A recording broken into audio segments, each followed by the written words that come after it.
MOU क्या होता है? राज और सिमरन दोस्तों के बीच एक नया बिजनेस आइडिया है। अब दोनों डिसाइड करते हैं कि कैसे आगे बढ़ेंगे। दोनों के बीच सब कुछ क्लियर हो गया, पर एक फॉर्मल डॉक्यूमेंट चाहिए जिसमें उनकी म्यूचुअल अंडरस्टैंडिंग हो। तो ये जो डॉक्यूमेंट है उसे हम कहते हैं एमओयू, यानी मेमोरेंडम ऑफ अंडरस्टैंडिंग। एमओयू एक प्रकार का अग्रीमेंट होता है जिसमें दो या ज्यादा पार्टीज अपने इंटेंशंस और टर्म्स को लिखकर अग्री करते हैं। इसका मेन पर्पस होता है कि दोनों पार्टीज को क्लियर हो कि उनकी म्यूचुअल अंडरस्टैंडिंग क्या है। ये डॉक्यूमेंट लीगली बाइंडिंग नहीं होता, मतलब अगर आप एमओयू साइन करते हैं तो आप पहले से कमिटमेंट नहीं कर रहे होते। लेकिन ये एक इम्पॉर्टेंट स्टेप है जो किसी भी बिजनेस डील या पार्टनरशिप से पहले होता है, जिससे दोनों पार्टीज की एक्सपेक्टेशंस क्लियर हो जाती हैं। जैसे राज और सिमरन अपनी बिजनेस आइडियाज डिस्कस कर रहे थे, उन्होंने डिसाइड किया कि पहले अपना एमओयू बनाएंगे। इसमें लिखा कि उनके बीच का पार्टनरशिप कैसे काम करेगा, प्रॉफिट शेयरिंग कैसे होगा और अगर कोई रिस्क होता है तो कैसे हैंडल होगा। यह सब एमओयू में क्लियरली लिखना इंपॉर्टेंट होता है। एमओयू के थ्रू दोनों पार्टीज अपने रोल्स और रिस्पॉन्सिबिलिटीज को समझकर वर्क कर सकते हैं बिना किसी कंफ्यूजन के। और अगर बाद में अग्रीमेंट की जरूरत पड़े तो एमओयू उसके लिए एक फाउंडेशन बनाता है। अब सबसे पहले यह समझते हैं कि एमओयू की जरूरत क्यों पड़ती है। पहला, क्लैरिटी इन इंटेंशंस। जब दो बिजनेसेस या पार्टीज एक दूसरे के साथ काम करते हैं तो उन्हें अपनी एक्सपेक्टेशंस को क्लियर करना बहुत जरूरी होता है।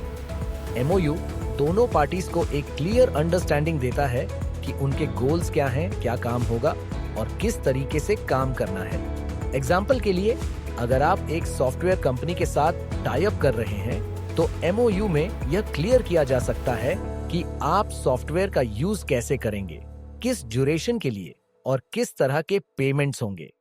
दूसरा, before signing a full contract. जब आप कोई बिग कॉन्ट्रैक्ट साइन करना चाहते हैं तो पहले एमओयू साइन करते हैं। यह एक शुरुआती समझौता होता है जिसमें आप दोनों पार्टियां अपने शर्तों को डिस्कस करते हैं। इसके बाद जब दोनों पार्टियों को फुल कॉन्ट्रैक्ट का आइडिया हो जाता है तो एक्चुअल कॉन्ट्रैक्ट साइन होता है। तीसरा, to formalize an agreement. MOU आपको फॉर्मलाइज करने का एक तरीका देता है जब आप किसी बिजनेस अरेंजमेंट को स्टार्ट कर रहे होते हैं।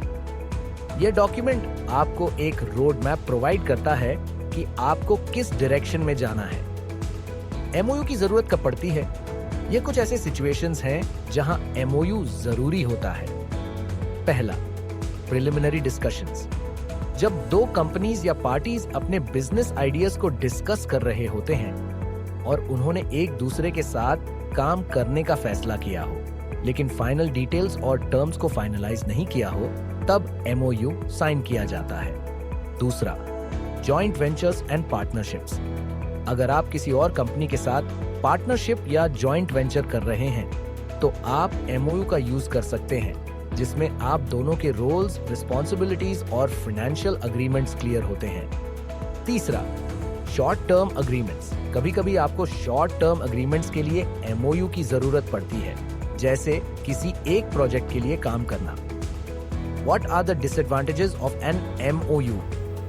अब MOU के कुछ डिसएडवांटेजेस भी हैं। ये पॉइंट्स आपको ध्यान में रखने चाहिए। Non binding nature. MOU legally binding नहीं होता। इसका मतलब अगर किसी पार्टी ने अपने प्रॉमिसेस को फॉलो नहीं किया तो आप लीगली कुछ नहीं कर सकते। यह थोड़ा रिस्की हो सकता है अगर आप एक स्ट्रॉन्ग कमिटमेंट चाहते हैं। Lack of enforcement. एमओयू को एनफोर्स करना थोड़ा मुश्किल हो सकता है क्योंकि यह एक फॉर्मल कॉन्ट्रैक्ट नहीं है। अगर किसी पॉइंट पर कॉन्फ्लिक्ट होता है तो यह आपको लीगल एक्शन लेने में मदद नहीं करेगा। Confusion for some parties. कभी कभी पार्टीज को यह समझ में नहीं आता कि एमओयू को कैसे ट्रीट करें। क्या यह एक फाइनल अग्रीमेंट है या बस एक प्रिलिमिनरी स्टेप है? यह कंफ्यूजन क्रिएट कर सकता है। एमओयू में कौन से इंपॉर्टेंट क्लॉजेस होते हैं? ये कुछ की क्लॉजेस हैं जो हर एमओयू में होने चाहिए। पहला, पार्टीज लीगल नेम। एमओयू में क्लियरली लिखना होता है कि कौन कौन सी पार्टीज इन्वॉल्व हैं और उनके लीगल नेम्स क्या हैं। दूसरा, वर्क स्कोप। एमओयू में यह डिफाइन होता है कि काम का स्कोप क्या होगा, किस टाइप का काम किया जाएगा और किस तरीके से। तीसरा, ऑब्जेक्टिव्स। दोनों पार्टीज के गोल्स और ऑब्जेक्टिव्स क्लियर होने चाहिए ताकि किसी को कंफ्यूजन न हो। पहला, कंसिडरेशन। एमओयू में यह बताना पड़ता है कि फाइनेंशियल टर्म्स क्या होंगे, किस तरह का पेमेंट होगा, क्या चार्जेस लगेंगे आदि। दूसरा, कॉन्फिडेंशियलिटी। अगर आप सेंसिटिव इंफॉर्मेशन शेयर कर रहे हैं तो कॉन्फिडेंशियलिटी क्लॉज इंक्लूड करना जरूरी होता है। तीसरा, रोल्स एंड रिस्पॉन्सिबिलिटीज। हर पार्टी के रोल्स और रिस्पॉन्सिबिलिटीज को क्लियरली मेंशन किया जाना चाहिए ताकि सबको अपने काम का पता हो। पहला, टेन्योर। एमओयू की वैलिडिटी कितनी होगी, यानी यह किस ड्यूरेशन के लिए होगा, यह क्लॉज बताता है। दूसरा, टर्मिनेशन। अगर कोई पार्टी एग्रीमेंट को टर्मिनेट करना चाहे तो इस क्लॉज में उसका प्रोसेस होता है। तीसरा, डिस्प्यूट रेजोल्यूशन। अगर किसी पॉइंट पर डिस्प्यूट हो तो इस क्लॉज में यह बताया जाता है कि डिस्प्यूट को कैसे रिजॉल्व किया जाएगा। पहला, सिग्नेचर। दोनों पार्टीज को एमओयू साइन करना पड़ता है ताकि यह ऑफिशियल बन सके। क्या आपको एमओयू बनाने में हेल्प चाहिए? लीगल वेरीफायर को संपर्क कीजिए और लाइक, फॉलो और सब्सक्राइब करना मत भूलिए।